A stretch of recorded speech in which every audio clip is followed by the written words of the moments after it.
Captain Jake Morrison stood on the bridge of the UHS Defiant, staring at the endless stars through the main view screen. His ship had been traveling through deep space for 3 months, mapping new star systems and looking for signs of alien life. So far they had found nothing but empty planets and dead rocks floating in the void. "Captain, we're picking up something strange," said Navigator Ashley Wells from her station. Her fingers moved quickly over the control panel as she tried to make sense of the readings. "It looks like a distress signal, but it's not like anything we've seen before." Morrison walked over to look at her screen. The signal was weak and broken, but it was definitely artificial. Someone or something was calling for help. "Where is it coming from?" "The Kepler 442 system, about 2 light years from here," Ashley replied. "Should we investigate?" Morrison thought for a moment. Their mission was to explore and make contact with new species if they found any. This could be their first real chance. "Set course for the signal, maximum speed." The Defiant turned toward the distant star system. As they got closer, the signal became stronger and clearer. It was not just one signal, but dozens of them. All were calling for help in different languages that the ship's computer could not translate. "Captain, you need to see this," called out Chief Engineer Mike Chun from the sensor station. His face was pale as he looked at the readings. "There's a massive space battle happening in that system. I count over 100 ships fighting each other." Morrison felt his heart race. This was it, first contact with alien life. But they were fighting a war. Put it on screen. The view screen filled with an image that took everyone's breath away. 2 huge fleets of alien warships were locked in deadly combat around a small planet. Explosions lit up the darkness of space, as ships fired at each other with weapons that made human technology look like toys. On one side were ships that glowed with intense heat. Their hulls were red and orange, and they fired beams of pure energy that melted everything they touched. These ships moved like living things, twisting and turning as they fought. On the other side were vessels that looked like they were made of ice and crystal. They were blue and white, and their weapons fired freezing beams that could turn entire sections of enemy ships into solid ice. These ships moved in perfect formation like a deadly dance. "My God," whispered Dr. Kevin Ross, the ship's science officer. "Those are 2 completely different species, and they're trying to kill each other." Morrison watched as ship after ship was destroyed. The battle was brutal and showed no signs of ending. Both sides seemed equally matched, and neither was willing to give up. "Commander Parker, what do you think?" Morrison asked his tactical officer. Lisa Parker studied the battle with professional interest. "Both fleets are using advanced technology, but they're fighting in completely different ways. The hot ships are aggressive and fast. The cold ships are defensive and organized. It's like watching firefight ice." "Should we try to make contact?" asked Ashley. Morrison nodded. "Open all communication channels. Broadcast on all frequencies. Let them know we're here and we want to talk." The communications officer sent out a standard first contact message in multiple languages. For a moment, nothing happened. Then both alien fleets stopped fighting and turned toward the small human ship. Captain," said Mike Chun, his voice shaking. "Both fleets are now pointing their weapons at us." Before Morrison could respond, the alien ships opened fire. Energy beams and ice projectiles flew toward the Defiant from both sides. The small human ship shook as the attacks hit their shields. "Shields down to 60%, shouted Parker. "They're not trying to talk, they're trying to kill us." More weapons fire came from both fleets. It was clear that the aliens saw the human ship as a threat. Maybe they thought it was a spy ship or a new enemy trying to join the fight. "Evasive maneuvers," Morrison ordered. "Get us out of their weapon range." Ashley worked frantically at her controls, dodging between the alien ships as they continued to fire. The Defiant was much smaller and faster than the alien vessels, but there were so many of them that escape seemed impossible. "Captain, we can't keep this up much longer," warned Parker. "Our shields won't last." Morrison looked at the battle raging around them. Both alien fleets were now ignoring each other and focusing all their firepower on his ship. An idea began to form in his mind. It was crazy, but it might work. Ashley, position us directly between the two fleets, he ordered. Sir? Ashley looked at him like he had lost his mind. That's suicide. We'll be in the crossfire. Trust me, Morrison said. If both sides are shooting at us, maybe we can use that to our advantage. The Defiant moved between the two alien fleets, right in the middle of the battle. Energy beams from the hot ships flew past them toward the cold ships. Ice projectiles from the cold ships streaked past them toward the hot ships. They're still firing at us, but they're also hitting each other, observed Parker. Morrison smiled grimly. Exactly. We're going to show these aliens what humans do best. What's that, sir? Asked Mike Chun. We adapt, Morrison replied. And we never give up. The small human ship hung in space between two massive alien fleets, both of which wanted to destroy it. But Captain Morrison had a plan. He was going to end this war, one way or another. The real battle was just beginning. The Defiant shook as another wave of enemy fire passed dangerously close to their hull. Captain Morrison gripped his command chair as the ship maneuvered between the two alien fleets, using their own crossfire as cover. Dr. Ross, I need answers. Morrison called out over the sound of alarms. What are we dealing with here? The science officer was hunched over his instruments, analyzing the alien ships through their sensors. Captain, this is incredible. These aren't just two different species fighting each other. They're from completely different types of worlds. Explain, Morrison ordered while Ashley dodged another barrage of ice projectiles. The ships that glow with heat, I'm reading internal temperatures of over 800 degrees. Their hulls are designed to radiate massive amounts of thermal energy. The crews inside must be adapted to extreme heat, Ross said, his voice filled with wonder. And the ice ships are the complete opposite. Internal temperature readings show minus 200 degrees. Their hulls are actually frozen solid. Morrison felt pieces clicking together in his mind. So they literally can't survive in each other's environments. That's right, sir. The heat-adapted species would freeze to death on the ice ships. The cold-adapted species would burn up on the heat ships. They're fighting a war where neither side can even set foot on the other's territory.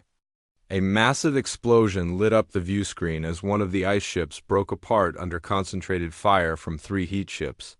Morrison watched the debris scatter into space and an idea began to form. What about us? He asked. What are their sensors? Show about our ship? Ross checked his readings. We're operating at standard human comfortable temperatures, about 20 degrees. From their perspective, we're right in the middle. Too cold for the heat species, too warm for the ice species. Morrison smiled grimly. Which means we can go places neither of them can follow. Commander Parker, what's our weapon status? Lisa Parker looked up from her tactical display.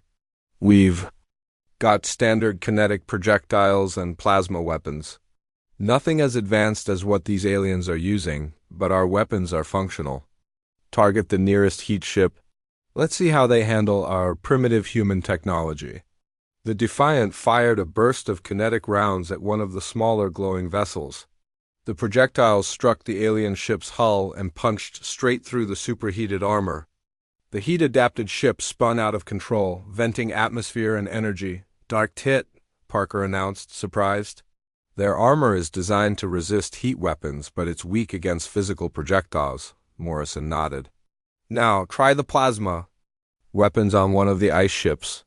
The Defiant's plasma cannons fired at a crystal-like vessel. The superheated plasma beam struck the frozen hull and caused massive sections to shatter like glass.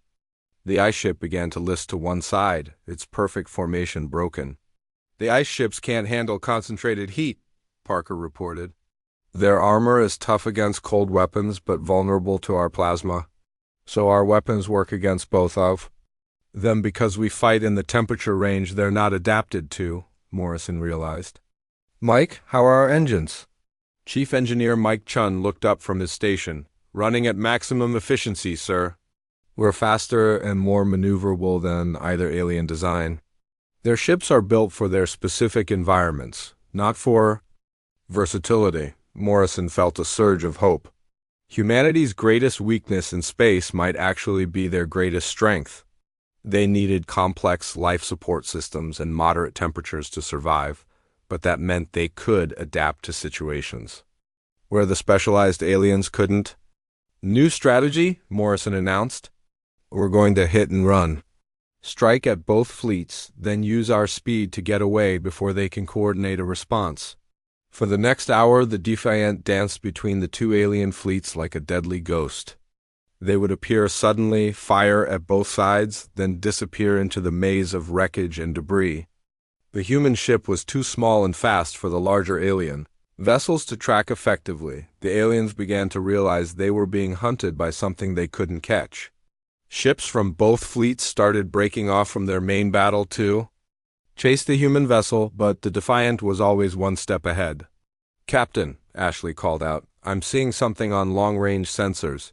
One of the big ice ships is in trouble." Morrison looked at the tactical display. A massive crystal vessel, easily 10 times the size of the Defiant, was surrounded by 5 of the heat ships. The ice ship's weapons were failing, and its hull was starting to crack under the thermal assault. "It's one of their command ships," Parker observed. "If it goes down, the entire ice fleet might collapse." Morrison watched the battle unfold. The ice ship was putting up a brave fight, but it was clearly outmatched. In a few minutes it would be destroyed.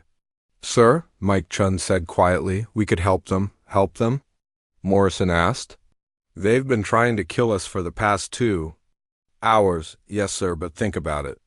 If the ice fleet collapses, the heat fleet wins. Then they'll have nothing to do but hunt us down. But if we keep both sides fighting each other..." Morrison understood immediately. "We maintain the balance of power." "Brilliant." "Captain, are you seriously considering saving aliens who want us dead?" Parker asked. "I'm considering keeping both fleets busy with each other instead of focused on us," Morrison replied. "Ashley, plot and intercept course for those heat ships attacking the Ice Command vessel." The Defiant raced toward the battle. The 5 heat ships were so focused on their target that they didn't notice the small human vessel approaching from behind. "All weapons, fire at will," Morrison ordered. The Defiant unleashed everything it had. Kinetic rounds punched through the heat ship's armor while plasma beams overloaded their thermal systems. 2 of the alien vessels exploded immediately, while the other 3 spun away, badly damaged. The Ice Command ship, free from attack, immediately turned its weapons toward the Defiant. "They're targeting us," Parker shouted. "Evasive maneuvers." Morrison ordered, "Get us out of here." Ashley threw the ship into a tight spiral, dodging the ice ship's frozen projectiles. The Defiant escaped into the debris field, leaving the alien command ship behind. "Well," Morrison said, catching his breath, "I think we just made this war a lot more complicated." "Sir," Ross reported, "both fleets are now actively hunting us. They've stopped fighting each other and started coordinating their search patterns." Morrison looked at the tactical display. Ships from both fleets were spreading out, forming a net around the area where the Defiant was hiding. The aliens had finally realized that the small human ship was their biggest threat. "It looks like we've got their attention," Morrison said. "Now we need to figure out how to use it." The hunt was on, and the Defiant was the prey. But Morrison had learned something important about their enemies. The aliens were powerful, but they were also limited by their own nature. Humans, on the other hand, were adaptable, and in space, adaptation was the key to survival. The Defiant drifted silently through the asteroid field, powered down to minimal systems. Captain Morrison watched the sensor display as alien ships from both fleets searched for them. The hunt had been going on for 6 hours, and the aliens were getting closer. "Captain," whispered Intelligence Officer Amanda Torres from her station, "I've been monitoring their communications. Both fleets are coordinating their search patterns. They've never worked together before, but they really want us dead?" Morrison nodded grimly. The situation was getting desperate. Soon the aliens would find them, and then the Defiant would be facing over 100 enemy ships at once. "Dr. Ross," Morrison said quietly, "have you learned anything else about these species?" The science officer looked up from his analysis. I've been studying their ship designs and weapons. The heat species builds everything to handle extreme temperatures and rapid movement. The ice species designs for cold environments and defensive formations. But Captain, there's something else. What? Neither species has ever developed technology for moderate temperatures? All their equipment is specialized for their own environments. That means they've never had to deal with anything like us before. Morrison felt an idea forming. Amanda, can you tap into their communications arrays? Torres nodded. I think so. Their communication systems are advanced, but they're designed to work in extreme conditions. Our systems might be able to interface with theirs. Good, I want you to hack into the communication systems of both flagship vessels. Disable their long-range communications. Sir? Commander Parker looked confused.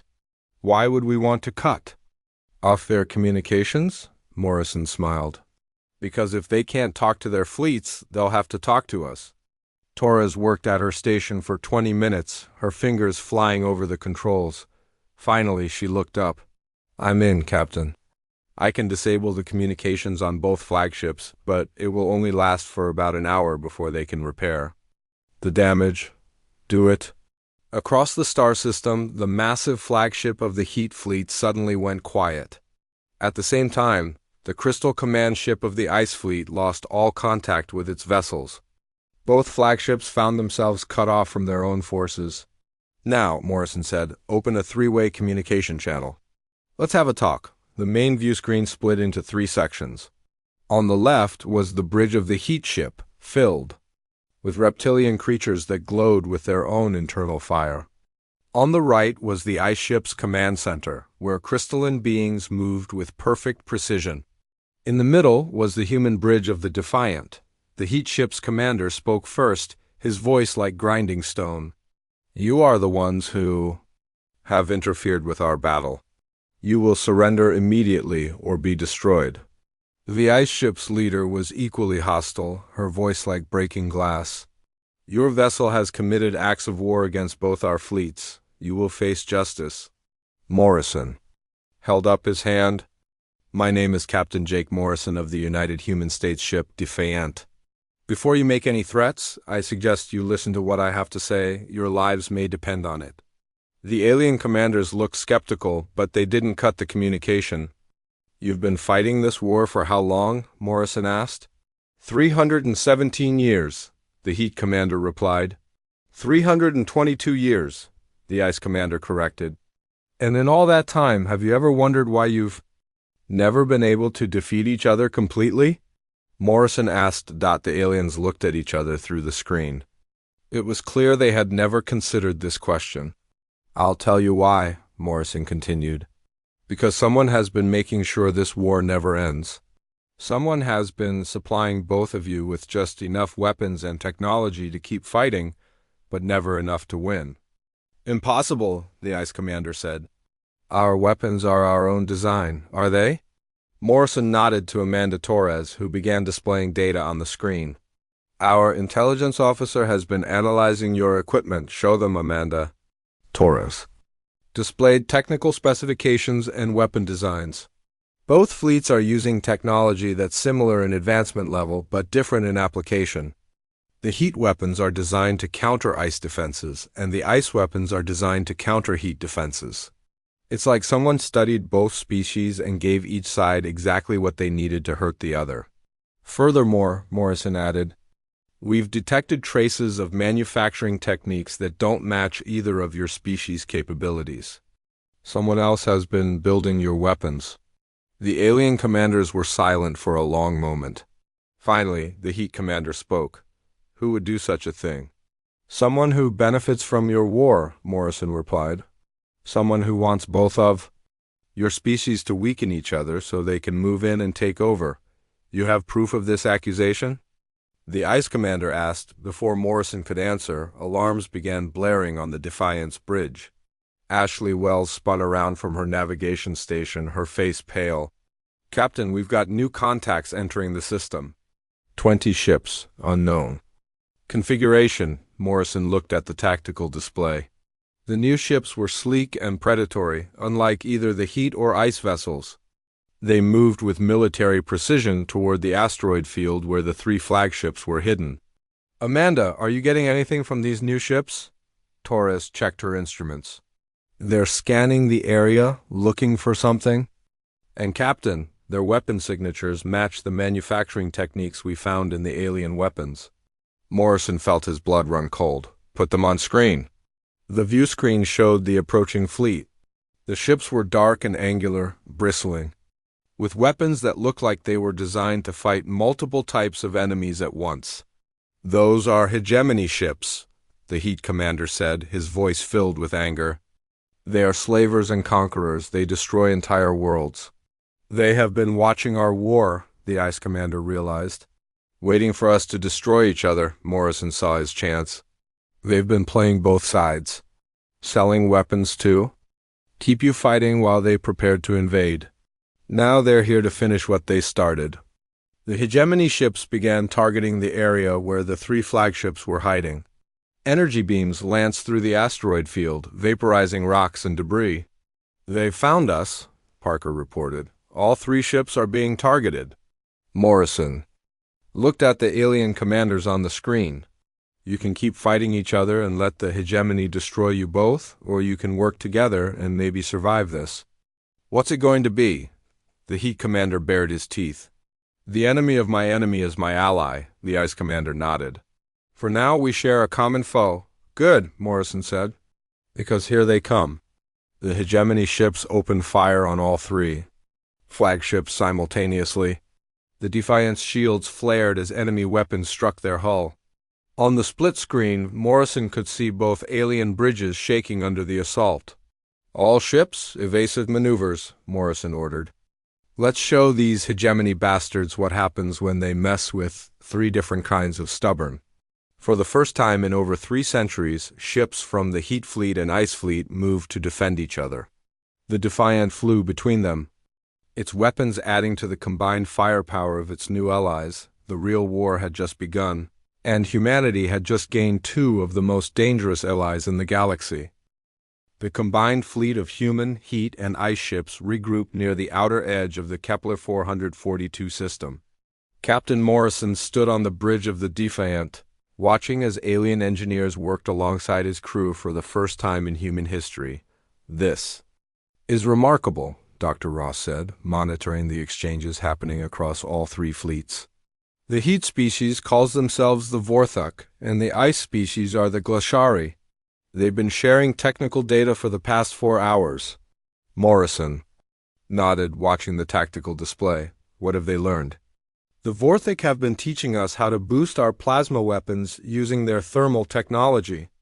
Our weapons can now operate at much higher temperatures without overheating." Ross paused, then continued with excitement. "And the Glaciari have shown us how to create projectiles that can freeze on impact. We can now fire ice rounds that will shatter enemy armor." Chief Engineer Mike Chun looked up from his workstation. "Captain, the alien engineers are incredible. The Vorthok can make any metal resistant to heat damage, and the Glaciari can create crystal composites that are nearly unbreakable. Working together, we're developing armor that can handle both extreme heat and extreme cold." Morrison felt a surge of hope. "What about their weapons?" "That's the best part," Commander Parker said from the tactical station. "The Vorthok fire thermal beams that can melt through most armor, but they're weak against energy shields. The Glaciari use crystalline projectiles that can pierce shields, but they're not effective against thermal armor. Combined with our kinetic weapons, we can handle any defense the hegemony might have." Morrison walked to the communications station where Amanda Torres was coordinating with both alien fleets. "How are our new allies working together?" "Better than expected, sir." "The Vorthok Commander, Admiral Zektar, is impressed by our tactical flexibility. The Glaciari Prime Commander, Velthara, appreciates our strategic planning abilities. They're both learning from each other through us." "Learning what?" "The Vorthok are naturally aggressive fighters, but they're learning defensive formations from the Glaciari. The Glaciari are excellent at coordination, but they're learning rapid assault tactics from the Vorthok. With humans as the bridge between them, they're becoming much more effective." Morrison smiled. This was exactly what he had hoped for. What's our current strength? 67 ships total. 23 human vessels that responded to our emergency call. 22 Vorthic ships and 22 Glachari ships. We're outnumbered, but we have advantages the hegemony won't expect. Before Morrison could respond, alarms began blaring. Throughout the ship, Ashley Wells spun around from her navigation station, her face grim. "Captain, long-range sensors are detecting a massive fleet entering the system. 213 ships, all hegemony design." Morrison felt his stomach drop. Over 200 ships against their 67. The odds were terrible, but they had no choice but to fight. Put the hegemony fleet on screen. The view screen filled with an image that made everyone on the bridge fall silent. The hegemony invasion fleet was enormous, stretching across space like a dark cloud of death. Their ships were sleek and deadly, each one designed to conquer and destroy. "Open communications with Admiral Zektar and Prime Commander Velthara," Morrison ordered. The screen split to show the commanders of both alien fleets. The Vorthic Admiral was a massive reptilian creature with scales that glowed like molten metal. The Glashari Prime Commander was tall and elegant, her crystalline body reflecting light like a living diamond. "The hegemony has come in force," Admiral Zektar said, his voice like grinding stone. "They mean to enslave both our worlds. Our fleets combined are strong, but they outnumber us 3-1, Prime Commander Velthara added, her voice like singing crystal. "We need a strategy that uses our unique advantages." Morrison studied the tactical display, his mind racing. The hegemony fleet was approaching the inner system where the two Deathworlds orbited their star. Between the planets was a dense asteroid belt that had been the site of many battles between the Vorthek and Glashari. "I have an idea," Morrison said.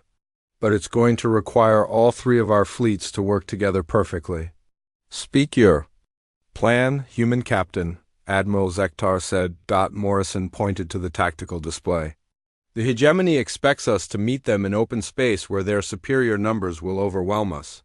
Instead, we're going to use the system itself as a weapon." "The asteroid belt?" Prime Commander Velthara realized immediately. "Exactly. We draw them into the asteroids, then use the belt as cover while we pick them apart.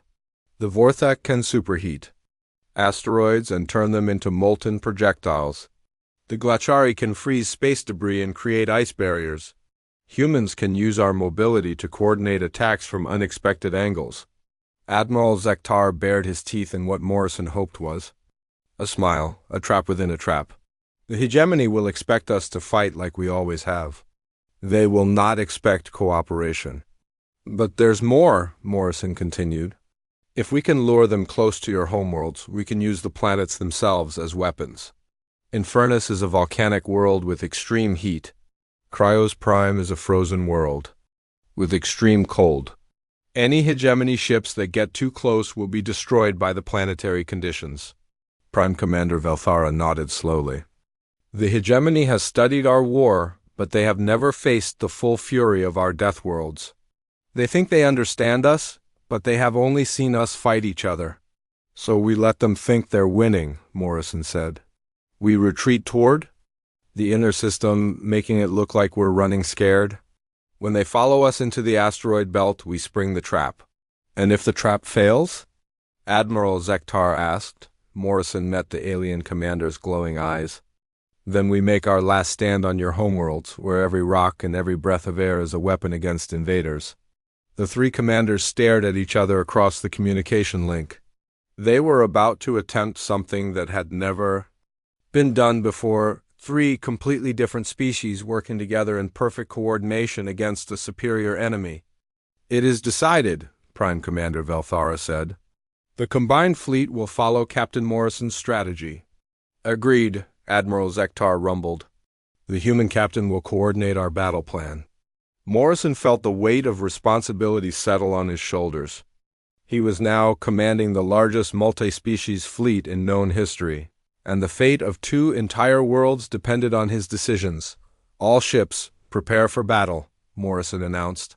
"We're going to show the hegemony what happens when you mess with three different kinds of stubborn The combined fleet began moving toward the inner system, with the massive hegemony invasion force following behind them. The greatest battle in the history of the Kepler 442 system was about to begin. Morrison looked at his crew, then at the alien commanders on the screen. They had gone from enemies to allies in less than a day, united by a common threat and a shared determination to survive. "Remember," Morrison said, "we're not just fighting for our ships or our fleets. We're fighting for the right of every species to exist free from slavery and conquest. Let's make sure the hegemony remembers this day." The battle for the Deathworlds was about to begin. The combined fleet retreated toward the inner system, making it look like they were running in panic from the massive hegemony invasion force. Captain Morrison watched the tactical display as over 200 enemy ships followed them into the asteroid belt, exactly as he had planned. "They're taking the bait," Commander Parker reported from her station. "The hegemony fleet is spreading out to surround us." "They think we're trapped?" Morrison smiled grimly. "Let them think that. All ships, hold formation until we reach the center of the belt, then we spring the trap." The combined fleet of human, Vorthik, and Glachari ships moved deeper into the asteroid field. Behind them, the hegemony vessels followed confidently, their weapons charging for what they thought would be an easy victory. "Now," Morrison ordered. The trap was sprung with devastating precision. Vorthak ships emerged from behind large asteroids, their thermal weapons superheating the space rocks until they became molten projectiles. The glowing masses of liquid metal flew toward the hegemony fleet like guided missiles at the same time. Glachari vessels used their freezing weapons to turn debris into deadly ice spears. The crystalline projectiles pierced through hegemony, shields that were not designed to handle such extreme temperature attacks. Human ships darted between the asteroids, using their superior maneuverability to attack from unexpected angles. The Defiant led the charge, its weapons now enhanced with both Vorthik thermal technology and Glachari crystalline projectiles. Direct hit on the hegemony flagship. Ashley Wells reported as a massive molten asteroid struck the enemy command ship. The hegemony fleet was in chaos. They had expected a conventional space battle, not an assault using the environment itself as a weapon. Ships collided with asteroids as their pilots tried to dodge the hail of molten rock and ice spears. "Admiral Zektar to all ships," came the voice of the Vorthek commander. "Press the attack. Show them the fury of Infernus." Prime Commander Valthara. "To all units," the Glashari leader added. "Let them feel the cold embrace of Cryos Prime." Morrison coordinated the combined assault from the bridge of the Defiant. "Mike, how are our enhanced weapons holding up?" Chief Engineer Mike Chun checked his instruments. "The thermal boosters are working perfectly, sir. Our plasma weapons are cutting through hegemony armor like it's made of paper, and the crystalline projectiles are shattering their shields." The battle raged through the asteroid belt for 2 hours. The hegemony fleet, despite their superior numbers, was being systematically destroyed by the coordinated assault of 3 different species, using tactics they had never encountered before. "Captain," Dr. Ross called out, "the hegemony is trying to retreat from the asteroid belt. They're heading for open space."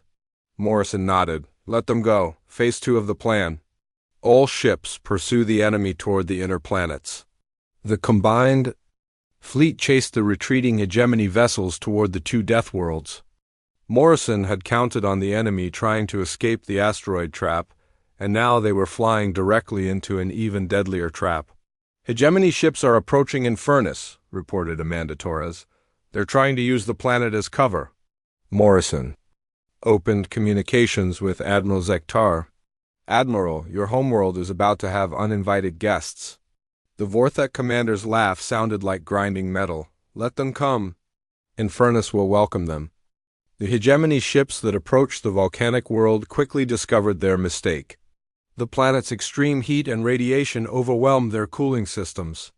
Ship after ship began to overheat and explode as they got too close to the surface. Meanwhile, other hegemony vessels tried to hide behind Cryos Prime, the frozen world of the Glashari. The result was equally catastrophic. The extreme cold froze their hull systems and cracked their armor. Ships that got too close to the planet simply stopped working as their systems froze solid. "The Deathworlds are doing our work for us," Morrison observed. "The hegemony never faced environments this extreme." But the enemy was not finished. The remaining hegemony ships, about 60 vessels still operational, regrouped in space between the two planets. Their commander, a scarred veteran of many conquests, opened a communication channel. "Impressive tactics," the hegemony commander admitted, his voice filled with cold anger. "But you have only delayed the inevitable. We will return with a larger fleet and reduce your worlds to ash." Morrison looked at the enemy commander on the screen. "I don't think so. You made one critical mistake." "What mistake?" "You assumed we would fight like we always have. You studied the Vorthak and HFY War, but you never considered what would happen if they worked together. And you never considered what humans bring to the equation." Before the hegemony commander could respond, Chief Engineer Mike Chun spoke. Up from his station, "Captain, the special weapon is ready." Morrison nodded. During the battle, Chain and the alien engineers had been working on a final surprise. Using combined human, Vorthak, and HFY technology, they had created something unprecedented. "All ships, prepare the temperature shift weapon," Morrison announced. The remaining vessels of the combined fleet aligned themselves around the hegemony formation. Each ship had been equipped with the new weapon, a device that could rapidly change the temperature of anything it targeted. "Fire," Morrison ordered. The weapon struck the hegemony ships from all sides.